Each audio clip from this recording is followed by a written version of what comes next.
उपचुनाव का समय जैसे जैसे पास आते जा रहा है वैसे ही राजनीति सर चढ़कर बोल रही है। अब इसी राजनीति के बीच कंप्यूटर बाबा भी मैदानी जंग में उतर आए हैं और लोकतंत्र बचाओ अभियान की शुरुआत कर मैदानी जंग संभाल लिया है। एक बार फिर संत समाज ने लोकतंत्र बचाओ यात्रा शुरू की है। वहीं कंप्यूटर बाबा ने उपचुनाव को धर्म और अधर्म की लड़ाई बताते हुए उपचुनाव वाली विधानसभाओं से संत चौपाल का कार्यक्रम का आयोजन करने की बात कही है, जिसके चलते आज कंप्यूटर बाबा की अध्यक्षता में मंदसौर के लिए बड़ी संख्या में साधु संत रवाना हुए हैं। कंप्यूटर बाबा ने भाजपा में शामिल होने वाले कांग्रेस नेताओं को गद्दार बताते हुए कहा कि संत समाज जनता को उन गद्दारों को वोट नहीं देने की अपील करेगा।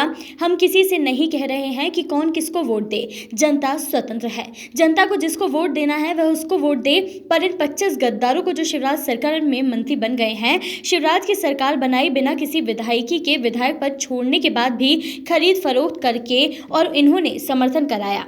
इसलिए पूरा संत समाज गली गली मोहल्ला चौपाल कार्यक्रम में जाकर जनता को इससे अवगत कराएगा, मतदाताओं को अवगत कराएगा कि अब इनका भरोसा नहीं है। अभी पता नहीं कितने में बिके हैं और यदि आपने जिता दिया तो इससे डबल में बिकेंगे। इनका भरोसा नहीं है, इनको वोट ना दें। क्या रहेगा, कहाँ जाएंगे और किस तरह से हम उन विधानसभा में जा रहे हैं जहाँ जहाँ गद्दारी हुई है, जहाँ जहाँ इन्होंने लोकतंत्र की हत्या की है। और मैं आपके माध्यम से शिवराज जी से भी कहना चाहूँगा कि आपने लोकतंत्र की हत्या करके और आपके साथ जो सरकार में है, इन्होंने लोकतंत्र की हत्या करके सरकार में आए हैं। आपको ऐसे सरकार नहीं बनाना थी।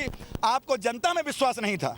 जनता ने आपको उखाड़ फेंका था। आपको नहीं, 5 साल कांग्रेस को दिया था, 5 साल कमलनाथ सरकार को दिए थे। अब आपको 5 साल देखना था, और यदि आपको 5 साल नहीं देखना था तो चुनाव लड़के आना था। ये गद्दारी करके नहीं आना था। ये जो गद्दारी की है, अब धर्म और अधर्म की लड़ाई है।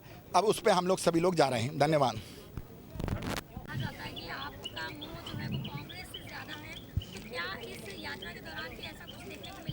अब आप देखिएगा, मीडिया के माध्यम से मैं जनता जनार्दन को कहना चाहूँगा, नेताओं से भी कहना चाहूँगा और राजनीतिक के साथ साथ संविधान के विशेषज्ञों से भी कहना चाहूँगा कि आप बताइए, लोकतंत्र की रक्षा करना हमारा कर्तव्य है कि नहीं है? संविधान की रक्षा करना हमारा कर्तव्य है कि नहीं है? हम किसी से नहीं कह रहे कौन किसको वोट दे। जनता स्वतंत्र है, मतदाता स्वतंत्र, जिसको लगे उसको वोट दे। पर इन 25 गद्दारों को, जिन्होंने शिवराज सरकार में मंत्री बन गए, शिवराज सरकार को बनाई बिना किसी विधायकी के, और इन्होंने विधायक पद छोड़ने के बाद भी इन्होंने जो है खरीद फरोख्त कर करके और इन्होंने समर्थन कर दिया। इसलिए पूरा संत समाज गली गली मोहल्ले मोहल्ले चौपाल कार्यक्रम में जनता को अवगत कराएगा। मतदाताओं को कहेंगे कि अब ये इनको भरोसा नहीं है, अभी पता नहीं कितने में बिके हैं, और यदि आपने जिता दिया तो इससे डबल में बिकेंगे। इनका भरोसा नहीं, इनको वोट ना दें। अच्छा, आज आप यात्रा शुरू कर रहे हैं, किस तरह की यात्रा है और क्या उद्देश्य है इस यात्रा? देखिए, हमारा उद्देश्य सुन लीजिए कि हमारा उद्देश्य है कि भारत के संविधान जिंदा रहे। बाबा आम्बेडकर साहब की जिन्होंने मिलकर के एक संविधान बनाया था, उसकी रक्षा हो, लोकतंत्र की रक्षा हो, प्रजातंत्र की रक्षा हो।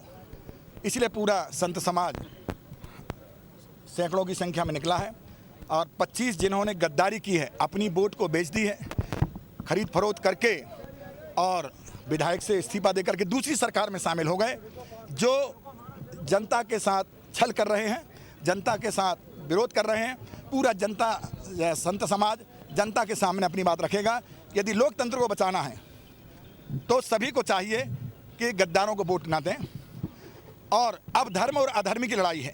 एक तरफ धर्म है जहां जनता जनार्दन साधु संत समाज है, और दूसरी तरफ अधर्म है जहां ये 25 गद्दार और शिवराज सरकार है। कैनन न्यूज़ के लिए इंदौर से खुशबू यादव की रिपोर्ट।